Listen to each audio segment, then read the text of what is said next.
Hello tout le monde et bienvenue dans cette nouvelle vidéo.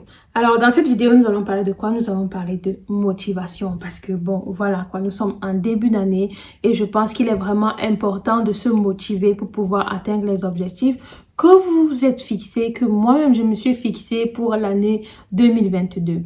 Alors en cette nouvelle année, il y en a souvent qui se disent « Ok, moi j'ai pas de résolution parce que pas besoin, je ne veux pas me stresser ». Moi, je ne fais pas partie de cette team-là. Je fais partie de la team de personnes qui se fixent des objectifs, qui font tout pour les atteindre et une fois que c'est fait, se réjouissent. Et non pas peur, non pas honte de l'affirmer et de le dire sur tous les toits que j'avais ça pour objectif, je l'ai atteint et je suis contente. Peu importe ton objectif, c'est important de le jubiler une fois que tu l'as atteint. Bon, maintenant, dans le cas où tu te retrouves, où, ok, d'accord, tu t'es fixé un objectif et en cours de route, la motivation elle commence à flancher, qu'est-ce que tu fais? Moi, je suis là en fait pour te dire ce que moi je fais quand ça m'arrive parce que je suis déjà passée par là. Et donc, du coup, je vais te partager un peu mes tips, un peu de mon histoire aussi parce que je suis quelqu'un qui parle aussi assez. Donc, voilà. Alors, si tu ne le sais pas, moi, je suis médecin en spécialisation. Je me spécialise plus spécifiquement en orthopédie. Vraiment une branche de la médecine qui n'est vraiment pas évidente. Je sais que chacun dit que, voilà, quoi, son domaine, c'est pas évident. Mais le mien, je le ressens dans mes tripes. C'est vraiment pas évident. Même dans mes muscles, je le ressens physiquement, mentalement, c'est pas évident.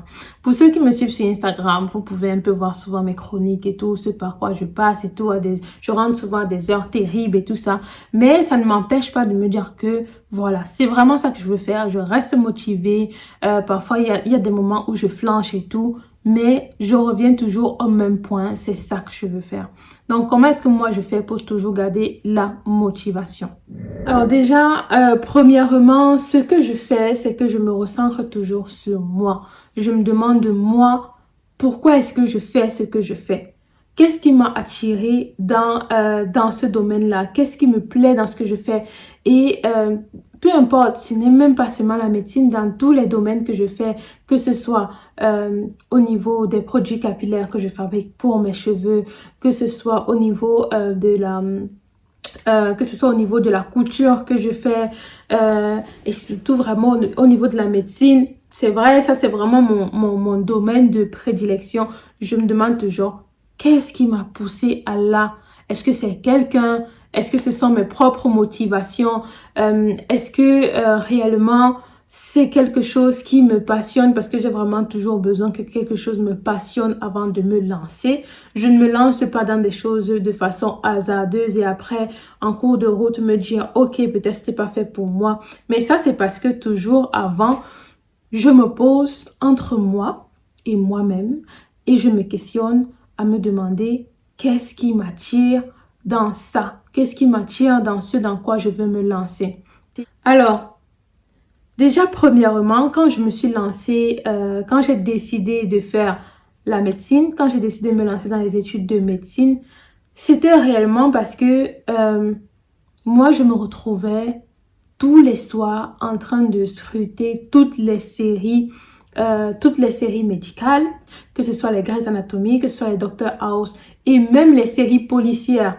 Mais c'était pas en soi juste pour enquêter parce que j'aime aussi beaucoup tout ce qui est enquête, mais c'était aussi parce qu'il y avait aussi toujours un médecin légiste et que j'aimais toujours suivre un peu comment est-ce qu'il faisait pour arriver à telle conclusion, quelles étaient les petites caractéristiques qu'il avait remarquées et qui pouvaient aider dans l'enquête. Donc moi, j'étais toujours dans cette optique-là. Donc c'est quelque chose qui m'a attirée naturellement.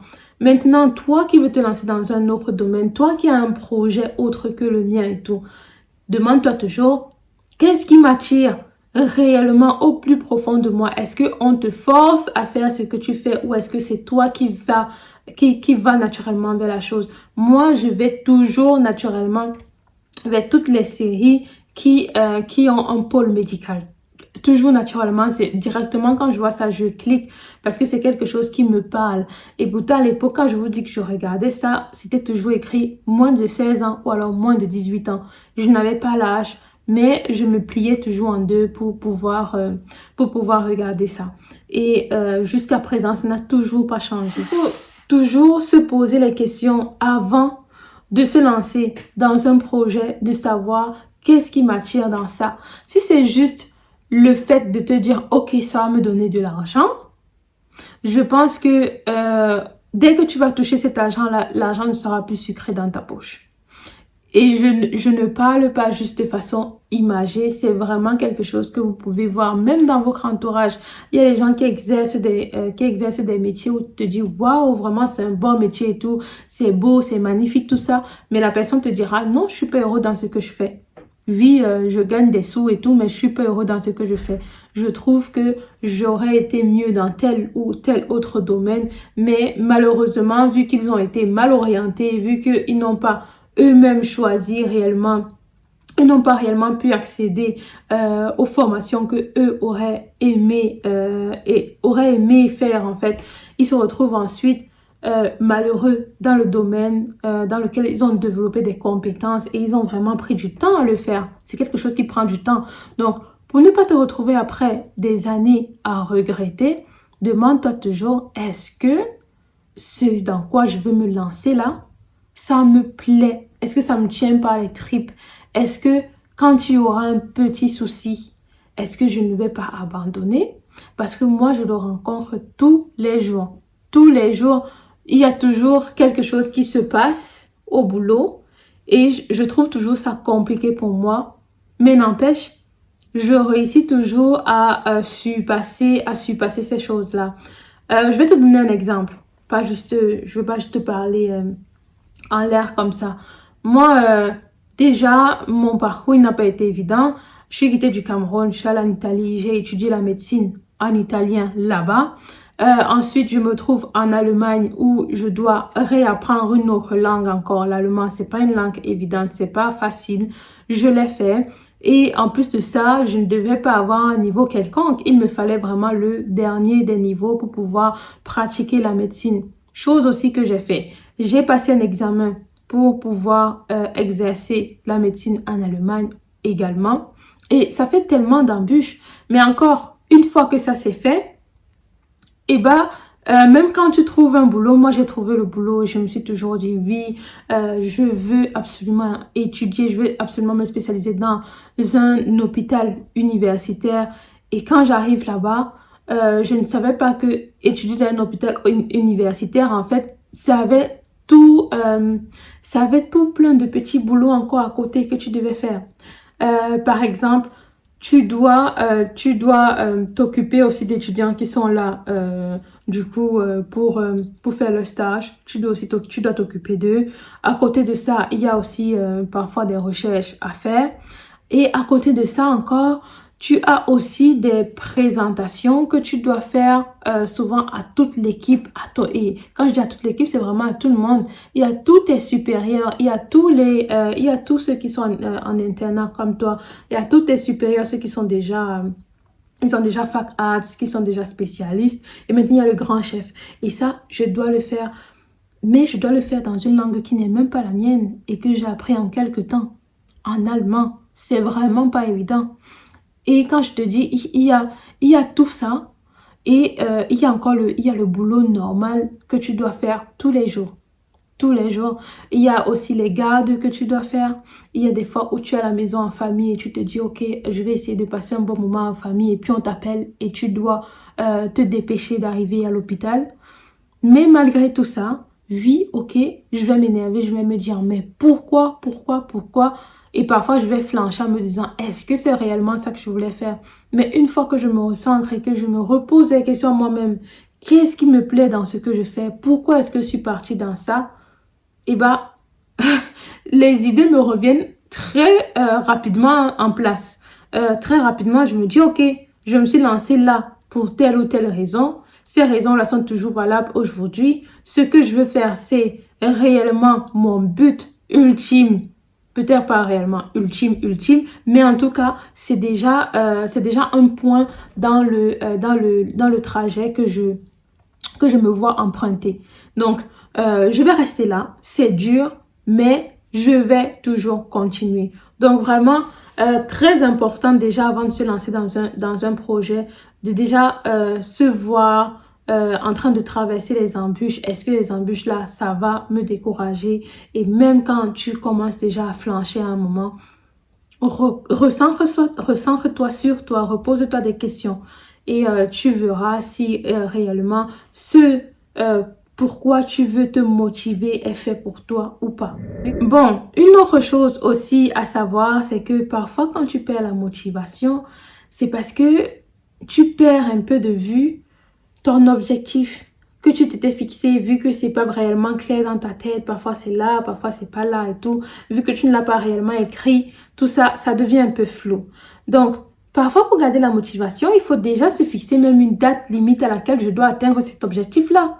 C'est très clair. Pour moi, ça a été comme ça. Je vais pas dire que ça a toujours été comme ça parce que c'est faux. Je vais pas mentir ici parce que c'est faux.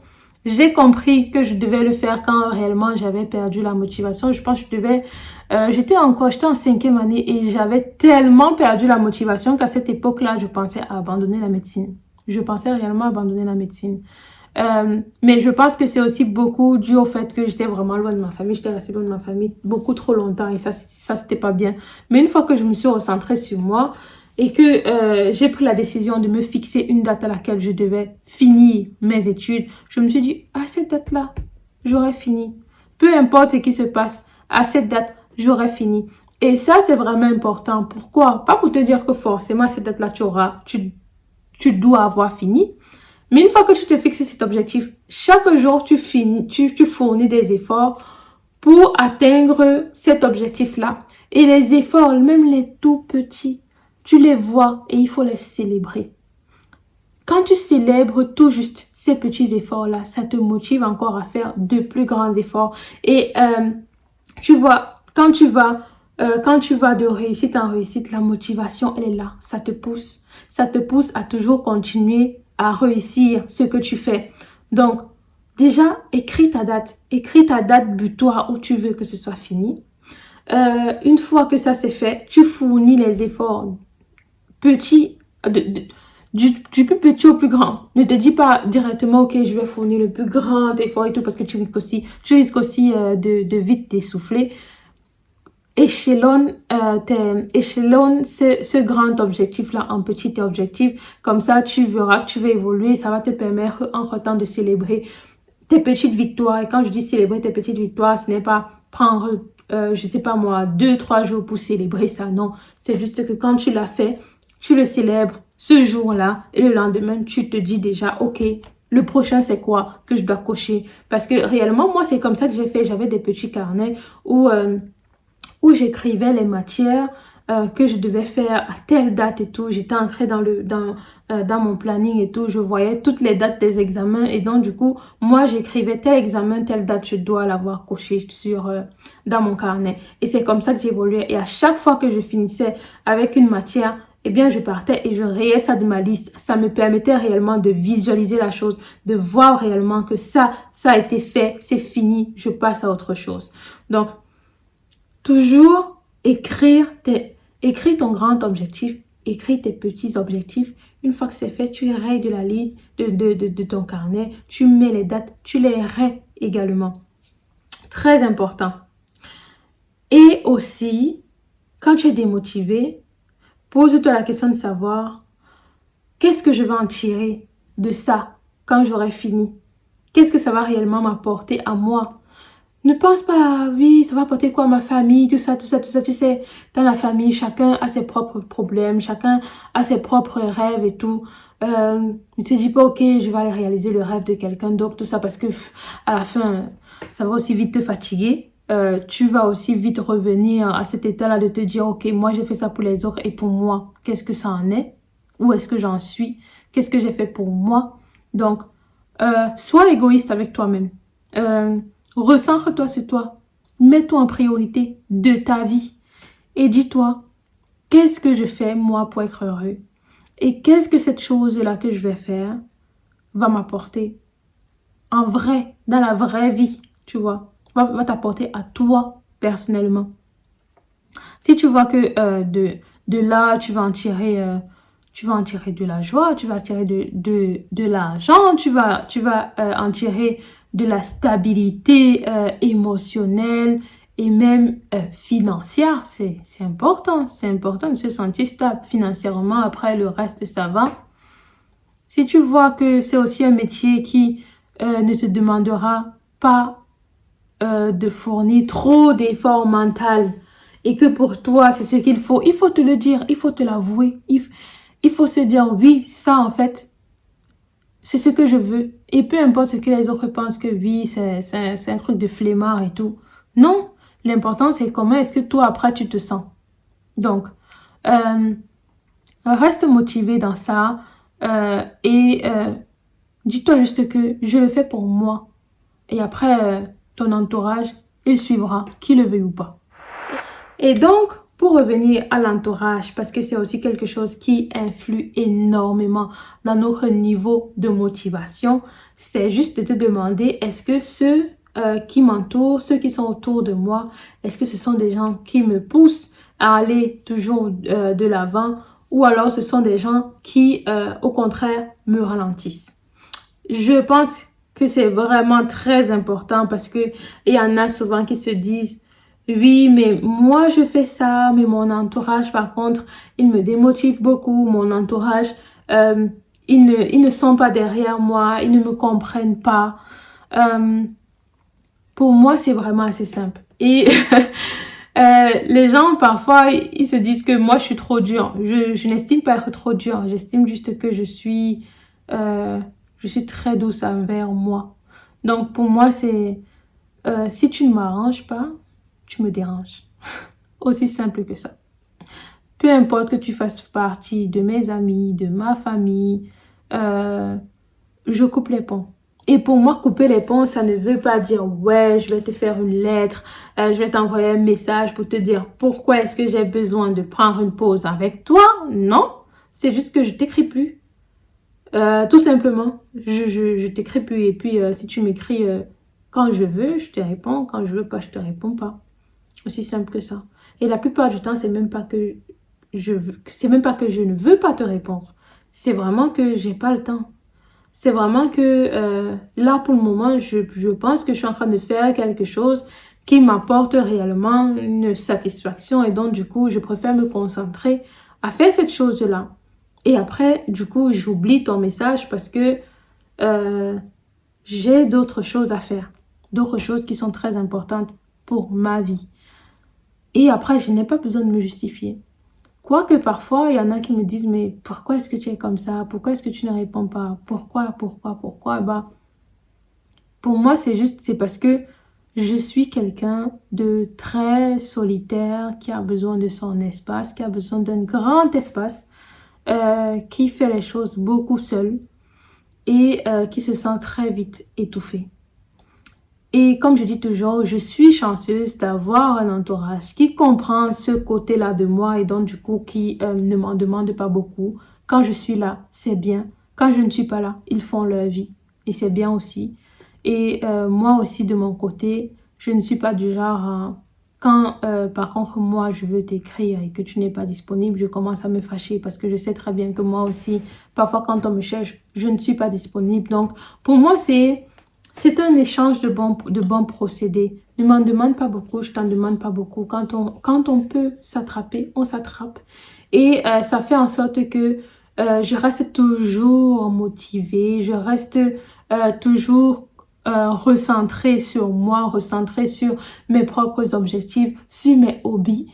On voit ça comme ça, mais pour moi, avoir ses hobbies et se donner le temps de prendre plaisir à faire ses hobbies, c'est bien pour le mental, sans que on ait à se justifier là-dessus. Donc, si tu veux savoir mes tips, moi, pour réellement toujours garder cette motivation-là, c'est ça en fait. C'est juste prendre le temps pour soi, prendre le temps pour ses projets, se dire pourquoi est-ce que je fais ce que je fais. Et quand réellement la motivation elle est au plus bas, quand c'est réellement au plus bas du bas, tu te reposes la question à toi-même de pourquoi est-ce que tu t'es lancé dans ça? Qu'est-ce qui t'a poussé à aller faire ce que tu fais? Est-ce que ce n'est pas quelqu'un d'autre? Est-ce que ce n'est pas ton entourage? Est-ce que tu t'es pas laissé influencer? Ou alors c'est réellement toi? Et c'est là vraiment que tu vas avoir tes vraies réponses entre toi et toi-même. Si ça, c'est quelque chose que tu pourrais faire, même si ça ne t'apporterait pas grand-chose. Et ouais, quoi. Moi, c'est ça ma motivation de tous les jours. Et je ne me plains pas. Ce qui fait en sorte que, oui, en vrai, je ne me plains pas beaucoup de mon boulot. Hein. C'est dur, oui, ça a beaucoup d'embûches, oui. Si tous les jours, je devais faire une story pour te dire tout ce que je rencontre comme péripéties. En plus de ça, je vous avais dit, je sais pas si j'ai publié cette vidéo-là, mais j'avais une collègue, franchement, quand j'ai commencé au début, qui n'était vraiment pas facile. Je n'ai pas fait de vidéo, j'ai pas fait de story pour dire oui, celle-là. Pour moi, c'était juste, ok, c'est un gros caillou sur mon trajet, je vais le bousculer. Soit je le bouscule, soit soit je saute. Et j'ai bousculé, j'ai pas sauté. Parce que pour moi, sauter, après, ça pouvait toujours rester là et me suivre. Donc, j'ai bousculé. Et voilà, maintenant, ça se passe bien. Comme quoi, rien n'est facile dans la vie. Aussi, quelque chose de très important à se dire, c'est que si tu rencontres des difficultés, c'est normal, c'est la vie. La vie, elle est faite ainsi. Tu te rends bien compte que s'il ne devait pas avoir de difficultés, ça serait bien naze hein, de toujours se dire que tout est lisse. Parce que c'est aussi facile de se fatiguer de quelque chose qui est toujours lisse. Il n'y a pas de vague, il n'y a rien. Tu es là, tu es statique. Tu ne rentres pas, tu n'avances pas. C'est lisse, tu vois. Donc, c'est la vie, c'est normal. Il faut se retrousser les manches, il faut se motiver. Voilà, faut garder la tête haute, quoi. Et puis, faire des sacrifices. Fais les sacrifices qu'il y a à faire. Il y a toujours des sacrifices à faire. Toujours. Rien dans la vie ne s'obtient sans sacrifice. Dis-toi que moi, je sacrifie beaucoup. Je sacrifie énormément. J'aurais pu me dire, ok, moi, je reste tranquille et puis je passe le temps en famille.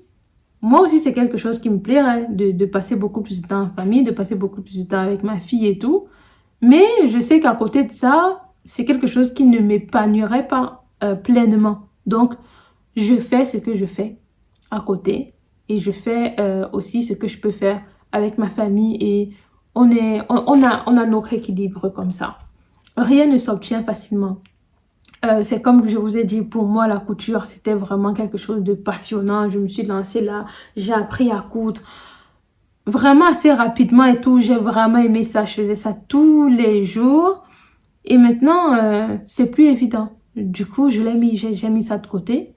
Et c'est un sacrifice. Comme quoi, ouais quoi.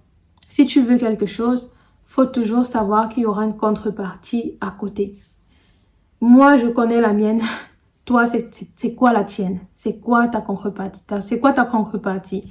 Qu'est-ce que tu es prêt à sacrifier pour atteindre ton objectif? Et donc, voilà. Ce sera tout pour cette vidéo. J'espère qu'elle t'aura plu. J'espère qu'elle t'aura réellement aidé à garder la motivation.